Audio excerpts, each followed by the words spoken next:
Good morning, everybody. Welcome in to another episode of the Brett Allen Show. Thanks for watching and listening. We have a very special guest today. This conversation has been in the works for a while. We're chatting with the one and only Sharon Gless about her book. Apparently, there were complaints, which I love, by the way, and your filmography and your TVography, if that's a word, is massive. Thank you for your time. I appreciate you meeting with me and chatting with me about this today. Thank you so much. Oh, thank you, Brett. It's nice to be here. Listen, let me ask you, is there, can you see me? I can see you and I can hear you. Clear as a bell. Perfect. All right. Well, this book is a lot of fun, and I had a chance to read it originally when it came out, and then the hard copy just released as well. And the response seems to be just phenomenal for the book. You talk a lot of things about your career, about relationships that you've had in the industry, roles that you've had, roles that you passed on, so on and so forth. When you are sitting down and deciding to put together a memoir or a book like this, where do you start? Because you have your career is just massive. Well, I started at the beginning. I started with the title, actually. At first, I thought maybe I shouldn't write it in sequence, but the title is something that I used to say that made my husband laugh. And it was about my drinking, actually. Apparently, there were complaints. Apparently there were complaints. And that sort of, I thought, well, that's a good title because that sort of sums up my life. And so I started just writing about, from birth on, what I can remember of all the complaints about me. And there were lots. I have boxes and boxes in storage of the stuff I didn't use. It was slow. It took me 8 years. Okay. Almost 8 years to do it.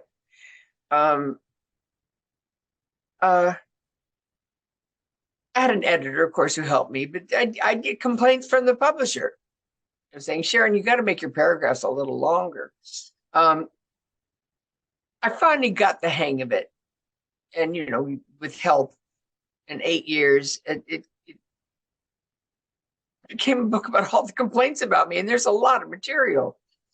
I had a very strict grandmother who formed my life, ran my life. She held the purse strings.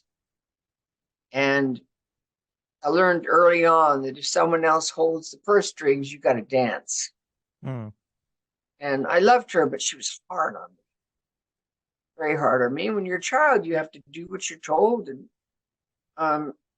what I learned is from her, I learned a lot of things from her.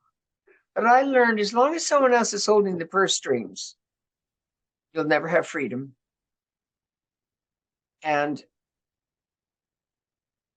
so I finally, when I was old enough, went out and started making my own money, and my life opened up. But it was a very, very strict childhood. I was raised in LA. My grandfather was in the industry. Okay. He said, you stay out of it. It's a filthy business. My grandfather was Howard Hughes' attorney, Cecil B. DeMille's, Louis B. Mayer's.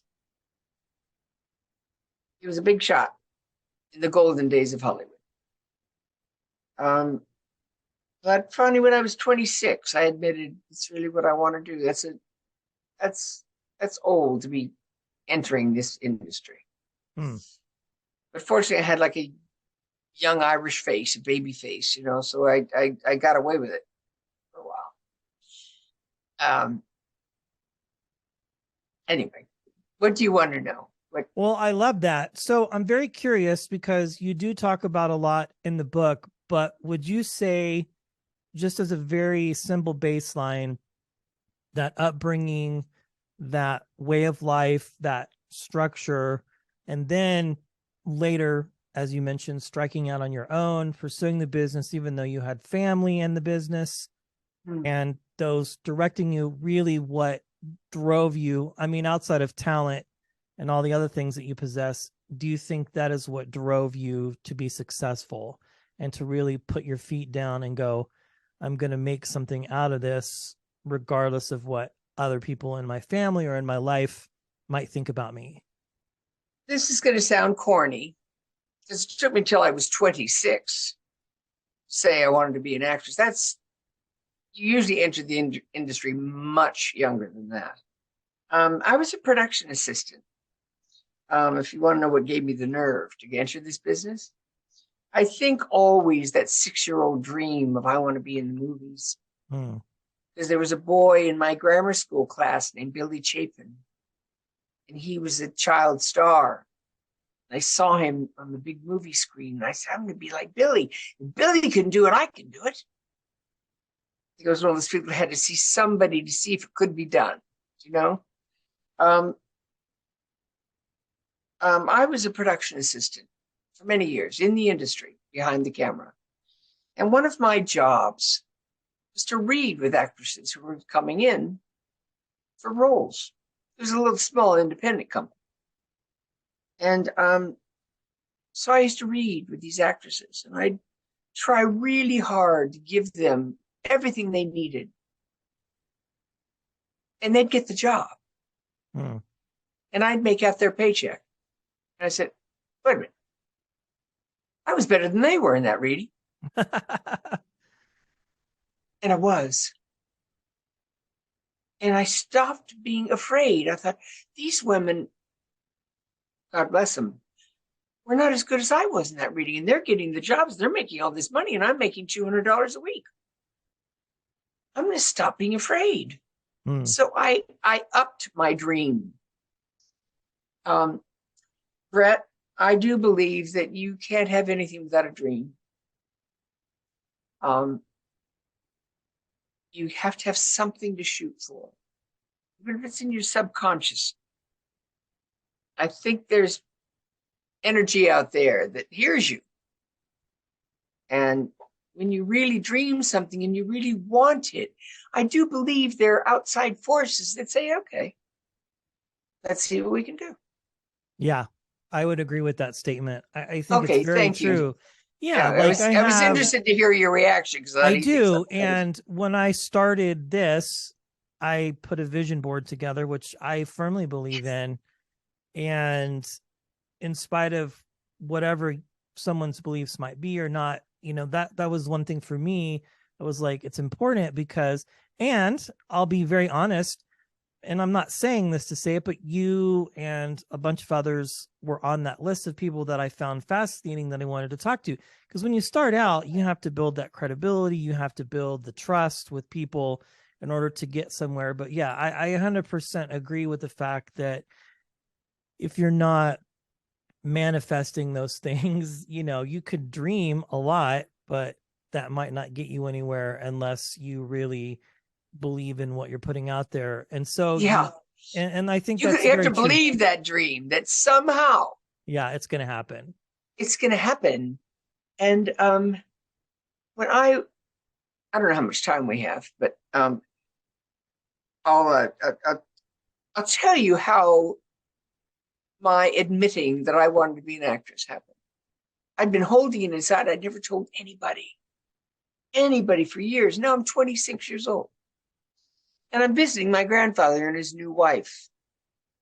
My grandfather goes to bed and Mary, his new wife, and I sit up and polish off a bottle of champagne. I'm 26. She gets a little loaded, just like I do. And she said, Sharon, you're 26 years old and you've got nothing to show for your life. And she said, what do you want to do?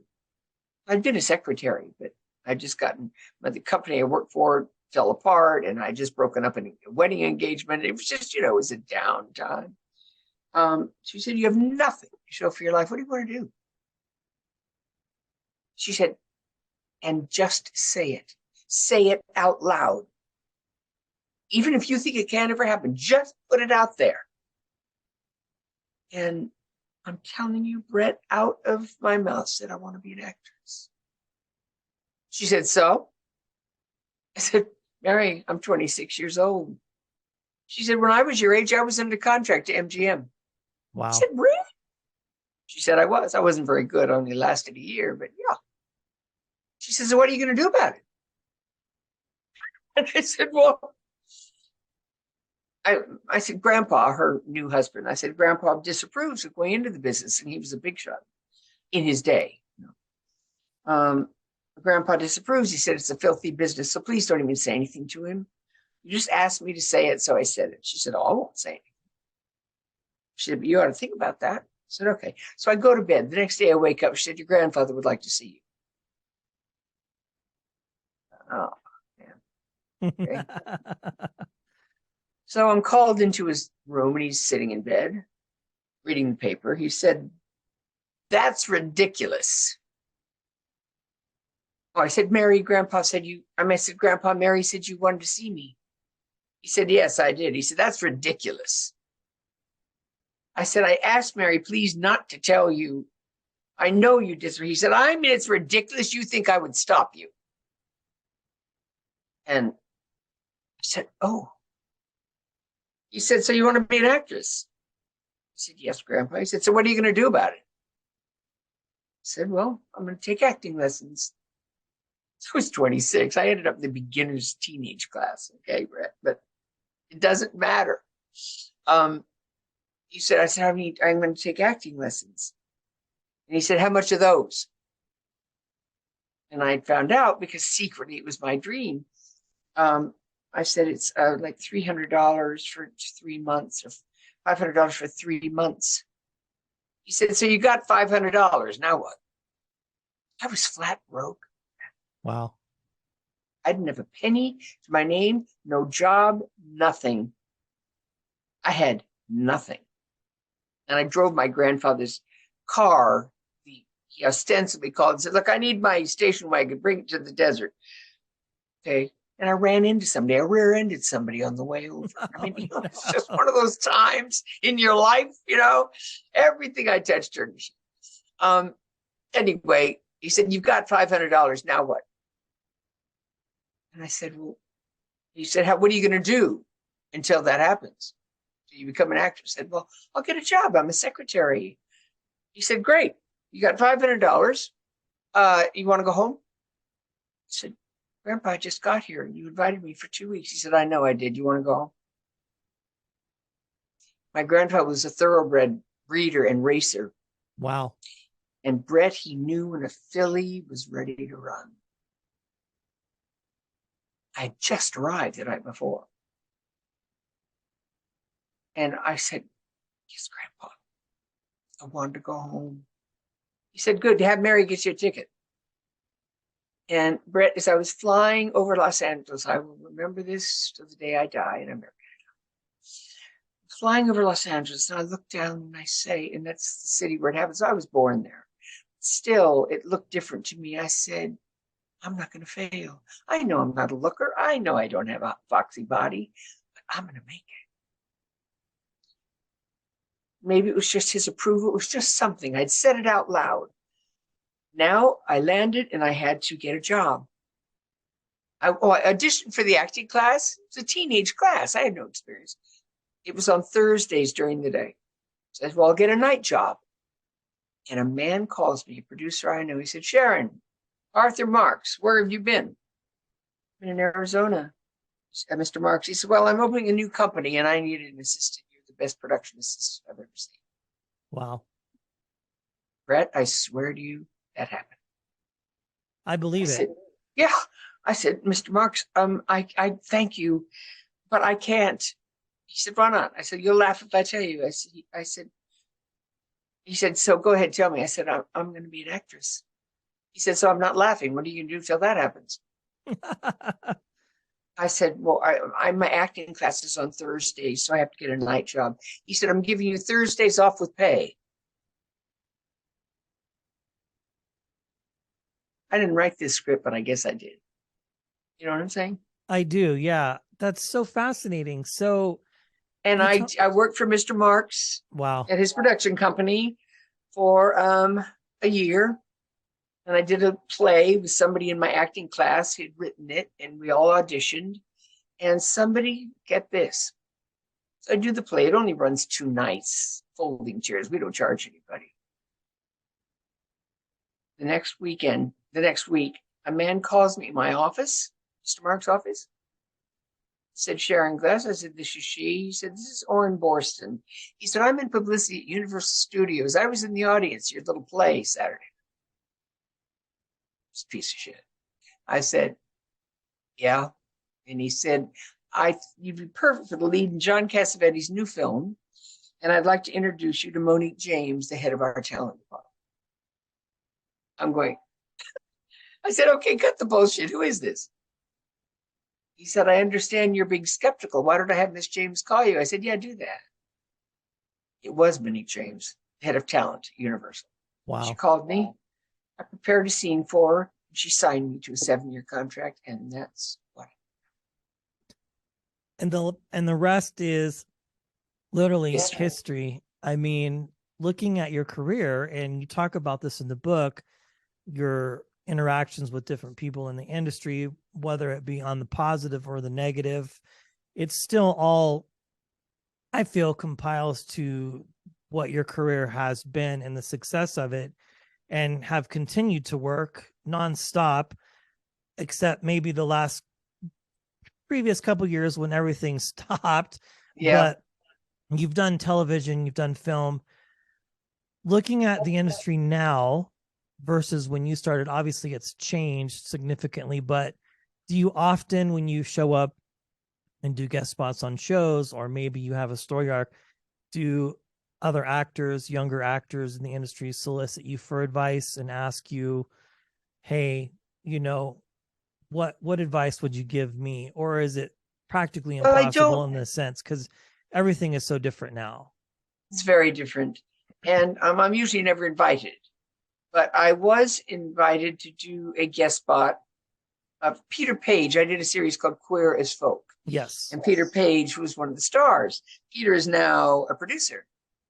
And as I say, I don't usually do guest spots. But Peter called me and he said, Dame, Dame, I know you don't do guest spots, but I got a great part. You got to come and do it, please. And I said, thank you, Peter. It's an honor for you to ask me. Of course I will. And I went and did it. I had a great time. I don't know when it's going to air. It's a new series called Stations 19.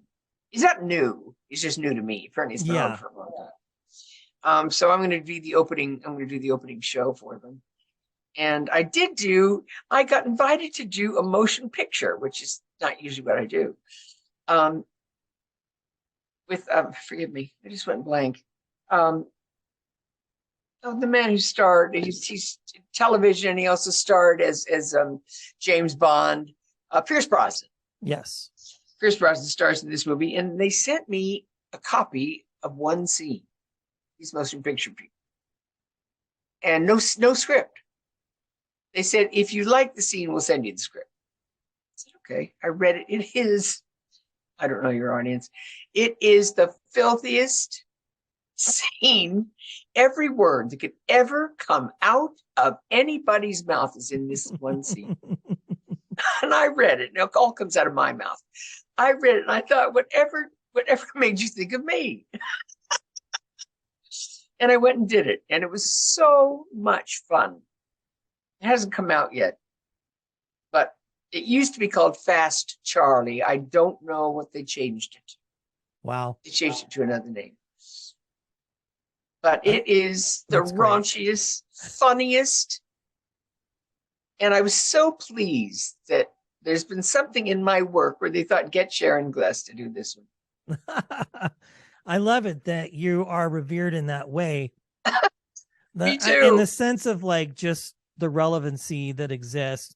So circling back to the book here, just a couple more questions. Sure. I do want to ask, now that you've written this book and it's been out for a while, is there a side of you that goes, okay, I'm putting this out there. There's going to be responses, whatever side it falls on. Is that something that you think about and go, okay, somebody might say this or somebody might say that, or it goes along with the title and you just put it out there and you go, okay, this is my life and I'm not concerned about what, not necessarily critics, but maybe, because you do mention a lot of names, that might go, okay, wait a second, or maybe But not. I don't know. I really don't take anybody to task except Wade Rogers. He was not nice to Yeah. me. But I mean, I was very careful not to ever slam anybody. There Correct. was one story I had about a particular actress. Not it's nobody I've mentioned in the book. And I ended my paragraph with a remark that I thought was brilliant. And a friend of mine read it and she said, "Do you really want to go there with that line?" I said, "I guess not." She said, "You don't have to, Sharon. This is a good book. It doesn't have to be a tell-all." And Yeah. it is not. It is not a tell-all. It's not. Definitely not. No, I really got to talk about the privilege of working with the actors I've gotten to work with. I'm just president of the fucking Lucky Club. I've just had the most wonderful career, and I don't intend for it to be over. I think I've done 9 series, and somebody told me that I've done more series than any other actress except Betty White. She's done 10, and I thought, well, I'd like to match Betty. So I think I have one more in me. There you go. Well, of course. Yeah.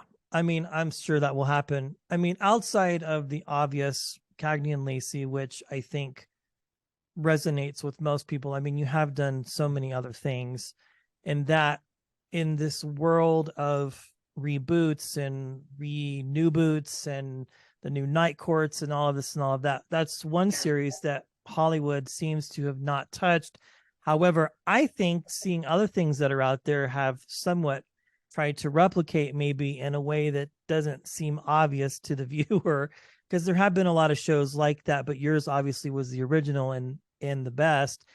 Do you find yourself watching what's on television, watching films, content, or are you just happy to live this life because you don't do a ton of press? No, I am watching television. I have a favorite show. Forgive me, her name. It's called Hacks. Yes, Jean Smart. Jean Smart. There's a woman who's not as old as I am, but she's, you know, an older actress. She's brilliant. She's just brilliant. And you usually don't see older actors working anymore. It's hard to call her an older actress because she looks so fantastic. But she's, you know, of the ilk that I am. And she's just such a wonderful, brilliant actress.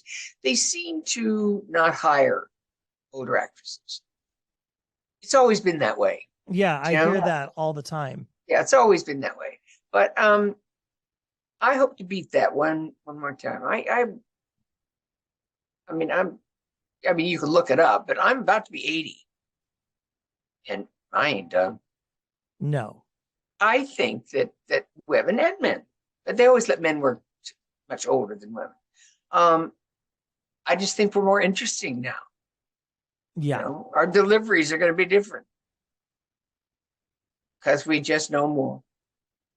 Yeah, and you bring along the experience and the gravitas of someone who has well, I do mean that has done this, has been on a series, that's been on a multicam, single cam. You know, you've worked with just some of the names that you've mentioned in the book, and then wonderful actors. One last question. Who taught me as I came along. Yeah. They loved me enough to stop a camera and say, do this. They'll cut to you. Yeah, I love that. And today that might come across to some maybe as, you know, offensive, depending on who you talk to. Well, I have one last question. I promised your publicist I would keep things tight. Oh, too bad. I'm here. I know. Is there one actor that you have worked with throughout your career, whether mentioned in the book or independently? Sorry. That's okay. Sorry. Somebody's selling something. Okay. Yes, of course. They're talking to you about your car's extended warranty. Is there one actor that stands out that, whether past or present, that you've had the opportunity to work with, that you would absolutely work with again if it was possible or given the opportunity? or a director? One or two, or if you can't think of. Tyne Daly. Tyne Daly. Okay. Tyne Daly. She's the actress I would love to work with again. I keep trying to talk her into doing something with me, but I think she maybe is done, but she shouldn't be. She's so brilliant. And yes. Oh my God, I just went blank. My very favorite director of all time. He's gone. Ray Danton. Okay. Was an actor.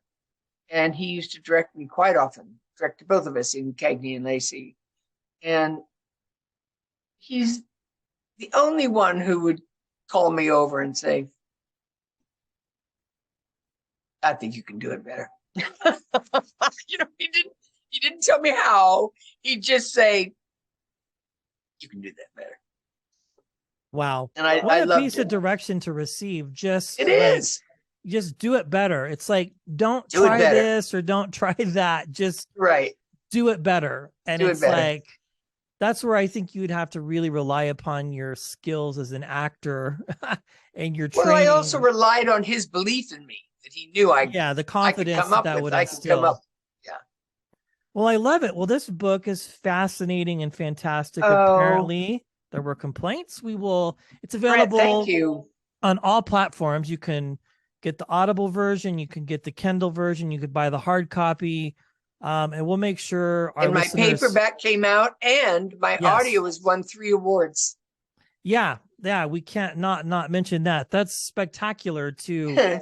And well, here's to, whatever's next. I'm sure. Thank you. Something wonderful. And I grew up watching reruns of Cagney and Lacey. For a while, I was not allowed to watch it, and then I got to an age where I could, because it was very cutting edge and groundbreaking, for the time. And I say this. And while we were on the air, no other actress ever won the Emmy. No, none. And that's the other thing too. And I had an actress tell me right when we were canceled. She said, "Thank God, now one of us can win." And I'm sure people were tuning in every year to the Emmys when your show was on. And also, Brett, I have to tell you, we had the material. You did. That was where the stories. We had the writers and all the things that are important. Oh yeah. Well, it's been a pleasure and a true honor. I really appreciate your time, Sharon. Thank you so much for your interest. Absolutely. Thank you very much. You made it nice and easy. Thank you. Absolutely. Likewise.